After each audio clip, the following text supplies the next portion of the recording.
Oi gente, tudo bom com vocês? Há quanto tempo eu não aparecia por aqui, hein? Eu fui dar uma olhadinha esses dias e eu vi que o último vídeo que eu postei aqui no canal já faz quase 3 meses, eu acho que já alcançou 3 meses. E eu já tava com saudade de vir gravar, só que não dá, é muito trabalho, é muito trabalho, é muito trabalho. Mas uma notícia boa no meio disso tudo é que as leituras não param, nunca param por aqui. E eu li muito. E aí o que eu pensei? Como o último vídeo do canal foi sobre as minhas previsões de leituras pro ano, eu pensei, bom, então vamos recomeçar falando sobre o que eu já li até agora. Então é isso que eu tô trazendo nesse vídeo, as minhas leituras desde o último vídeo, desde janeiro, eu acho, até agora, abril, maio. Bom, então a gente vai por ordem cronológica. Qual foi a primeira coisa que eu li no ano? Eu iniciei 2020 com esse clássico da literatura juvenil, infanto-juvenil, né? Alice no País das Maravilhas. Essa ediçãozinha lindinha aqui da Zahar, ela tem as duas versões. Tem Aventuras de Alice no País das Maravilhas e tem Através do Espelho e o que Alice encontrou por lá. Eu fiz a leitura só da primeira parte, a segunda eu vou deixar para um outro momento. Eu tava há bastante tempo já querendo fazer essa leitura, porque eu já tinha lido Alice no País das Maravilhas já faz muito tempo. Só que eu li uma versão em italiano, quando eu ainda estava estudando italiano. Só que como eu era uma estudante, claro que eu não absorvi tudo que o livro poderia me passar. Então eu ainda sentia essa falta, eu precisava fazer uma leitura de fato de Alice. Então foi o que eu fiz, comecei o ano com essa leitura e eu adorei. A gente, claro, já conhece a história, não é novidade pra ninguém, né? Uma mocinha meio excêntrica, que segue um coelho muito apressado, acaba caindo no buraco e vai parar num mundo fantasioso, encontra todo tipo de criatura, tem todo tipo de diálogo. É muito interessante.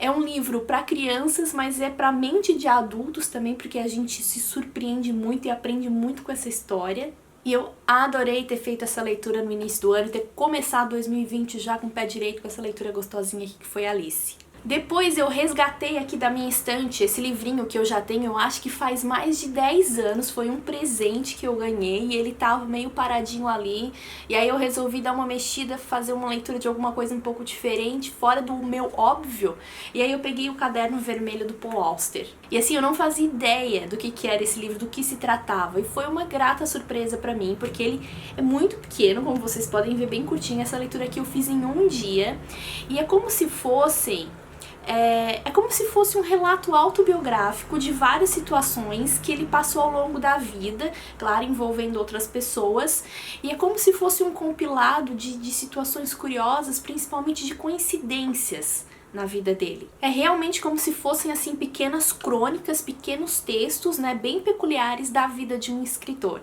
Foi bem legal ter feito essa leitura também. Depois eu parti logo para um Gabriel Garcia Marques, meu autor favorito, né, e foi Crônica de uma Morte Anunciada dessa vez. Esse livro aqui eu ganhei no final do ano passado e não resisti, já coloquei ele na pilha ali para ir para leitura também. E que grata surpresa, né, eu sou apaixonada pelo Gabriel Garcia Marques e mais uma vez um livro assim que me arrebata, ele é demais. E aqui ele traz mais uma vez toda aquela poética da escrita, mas ele traz uma novidade na narrativa dele também, que tem um quê de jornalismo. É como se fosse alguém contando uma reportagem, construindo uma reportagem pra gente. E a história é a seguinte, aqui a gente conhece o Santiago Nassar, que é um rapaz que está no seu último dia de vida. Só que assim, o curioso é que ele é o único na cidade que não sabe. Todo mundo sabe que ele vai morrer, só que todo mundo acha que alguém já contou isso pra ele. Mas ele não sabe, ele continua vivendo a vida dele normalmente, passando aquele dia, só que ele vai acabar sendo assassinado por vingança. E aí a gente vai recebendo fragmentos e testemunhos e pontos de vista de várias pessoas aqui dessa comunidade, e a gente vai também construindo a nossa opinião para saber se ele é culpado ou se ele é inocente. Depois de Gabriel Garcia Marques, Tolstói, outro dos meus autores favoritos, e esse livro aqui foi uma surpresa, Sonata a Kreutzer. Essa leitura aqui eu fiz bem no comecinho do ano, acho que foi janeiro ainda, mas é uma leitura que ela ainda tá viva aqui dentro de mim. É um relato, podemos dizer, muito estranho, e ele acontece de uma forma também muito inusitada. Um homem está num trem fazendo uma viagem, e aí, né, durante essa viagem ele troca conversas com pessoas que estão ali ao redor dele, enfim. E eles acabam entrando num assunto de relacionamentos, casamentos, até de uma certa forma conflitos que acontecem, né, nos casamentos, relacionamentos, enfim, até que um homem se manifesta, um homem que está do lado dele, se manifesta falando que ele assassinou a própria esposa por causa de adultério. E aí a gente vai passar toda essa viagem ouvindo o relato desse homem, se justificando e julgando correta a sua atitude, porque afinal de contas ele foi o traído. E o mais incrível é que além desse enredo principal, tem o toque de Tolstói, né? Que ele cria uma atmosfera de opressão, que a gente se sente numa angústia e como se fosse uma apreensão de se esse homem foi capaz de fazer aquilo com a própria mulher, o que ele não vai fazer com aquelas pessoas estranhas que têm uma opinião diferente da dele. Esse clima, esse peso, essa atmosfera realmente é o que arrebata a gente, o que tá comigo aqui ainda. Depois eu fiz uma leitura que foi muito agradável pra mim. Fazia anos que eu não lia nada do Machado de Assis e eu peguei pra ler O Alienista. E que livrinho agradável. Nesse livro a gente conhece o Simão Bacamarte. Ele é um médico super renomado, que ele passa a atuar, a trabalhar numa comunidade de Itaguaí.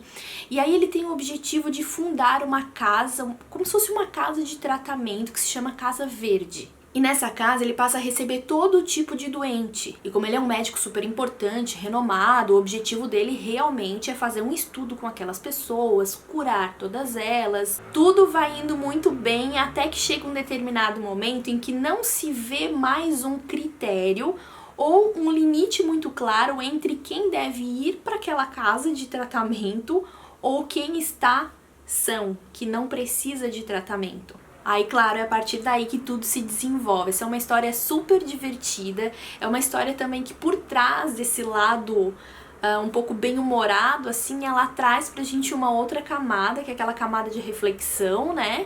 Afinal de contas, quem é que está certo? Qual é o ponto de vista que está correto? Quem está são e quem não está são? Foi uma leitura ótima, foi muito agradável e me deu aí mais um gás, porque, como eu falei, né, no último vídeo que tá no canal, das minhas pretensões de leitura para esse ano, eu tô querendo ler Dom Casmurro e Memórias Póstumas de Brás Cubas, ambos do Machado de Assis, então me deu mais aquele gás, ainda aquela vontade para realmente fazer essas leituras esse ano. Então eu fiz a leitura de mais um Kafka e dessa vez eu fiz a leitura do Veredito, que ele tá aqui nessa ediçãozinha junto com Metamorfose.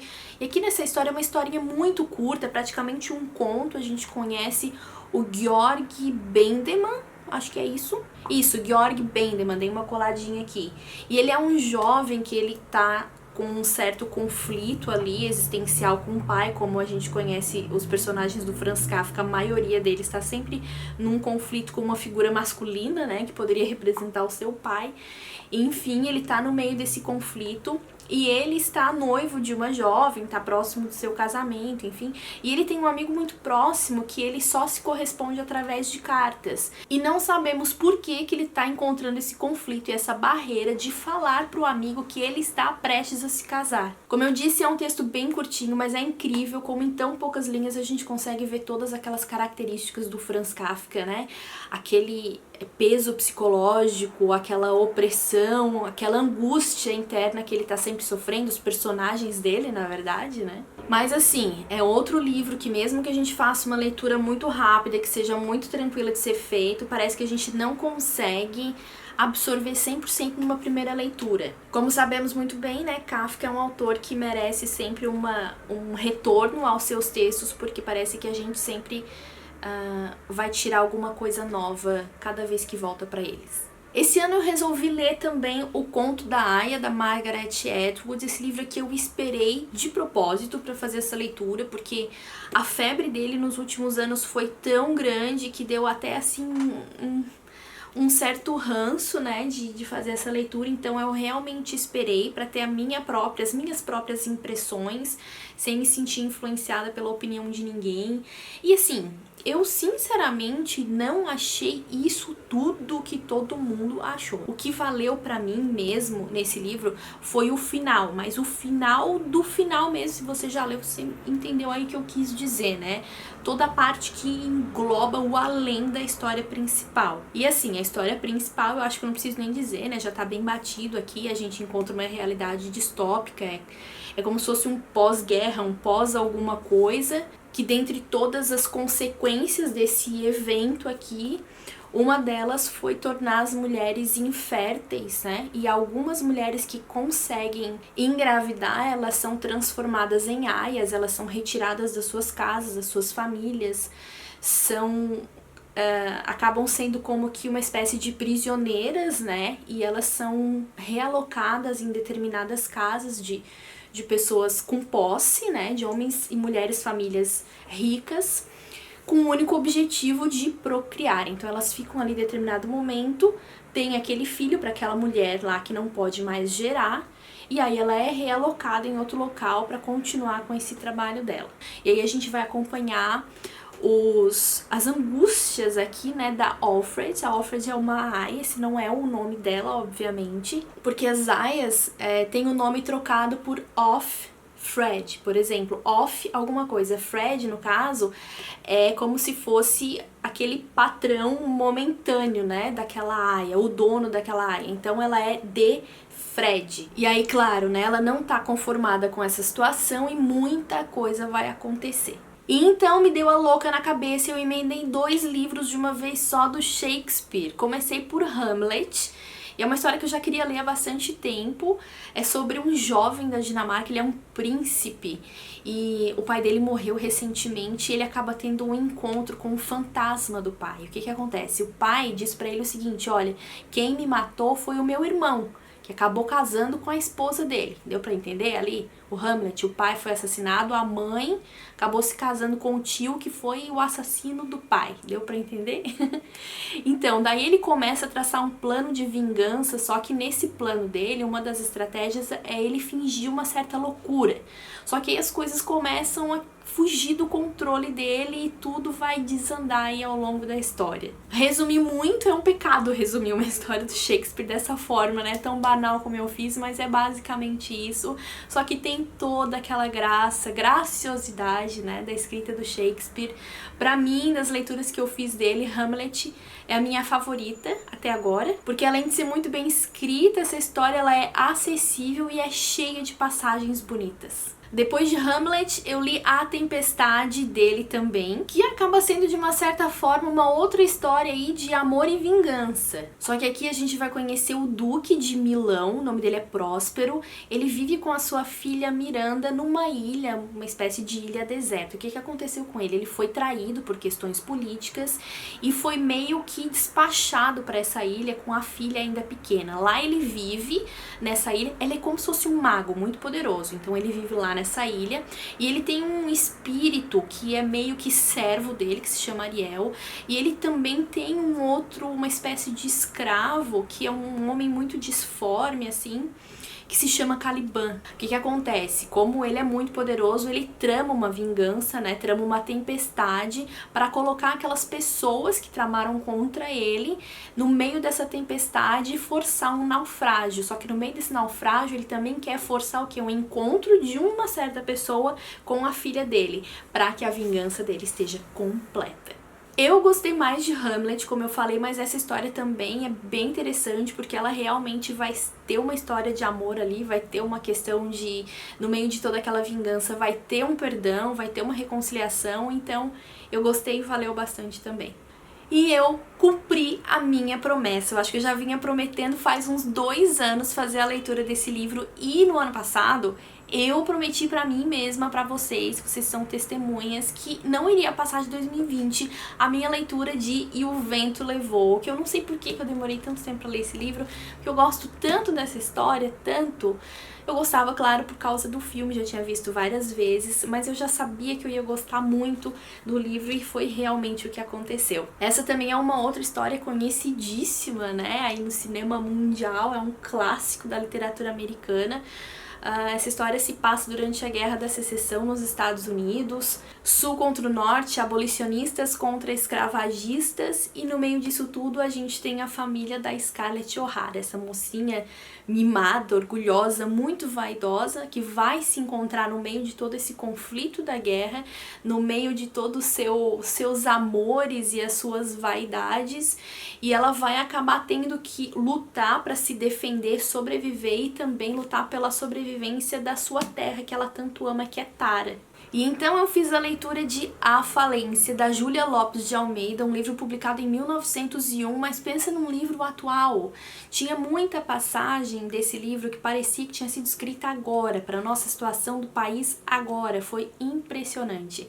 Nesse livro a gente conhece um Rio de Janeiro lá também do final do século XIX, numa realidade muito interessante, quando o café ainda era uma atividade econômica fortíssima, a gente tinha aqueles grandes casarões, os barões do café, e a gente vai conhecer uma família que é a do Francisco Teodoro. Ele na verdade é um imigrante português que veio com uma mão na frente e outra atrás para o Brasil, e aqui trabalhou, não teve juventude, deu tudo o que tinha de si para construir a sua riqueza, casou com a Camila, uma mocinha linda, muito pobre, e os dois construíram uma vida, tiveram filhos, acabaram se tornando uma das famílias mais tradicionais ali do Rio de Janeiro da época, muito conhecida essa família, mas como toda família que esconde os seus podres, essa também esconde. Apesar de ser uma família muito tradicional, ela tem ali os seus mistérios, vive cercada de gente, e uma dessas pessoas acaba sendo muito inconveniente, principalmente para o leitor,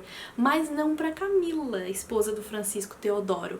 E o Francisco Teodoro, como todo bom traído, é o último a saber. E aí, assim, claro, muito vai acontecer além disso, e a gente começa a acompanhar essa história, né, onde tudo isso vai desencadear, e como o próprio nome do livro já diz, a falência ela vai chegar, só que a gente vai passar o livro todo se perguntando em que área dessa família vai chegar, vai atingir essa falência, porque ao longo do livro a gente vai vendo várias estruturas dessa família se desmoronando. E a escrita da Júlia Lopes de Almeida deixa tudo mais agradável, aquele tipo de livro assim que a gente não tem vontade de largar, porque ele é realmente muito bem escrito e tem um pano de fundo que é super especial, que é um cenário todo que ela cria, que é o Rio de Janeiro, ali do final do século XIX. E há poucos dias eu terminei a leitura desse livro aqui, Diana, Crônicas Íntimas, da Tina Brown.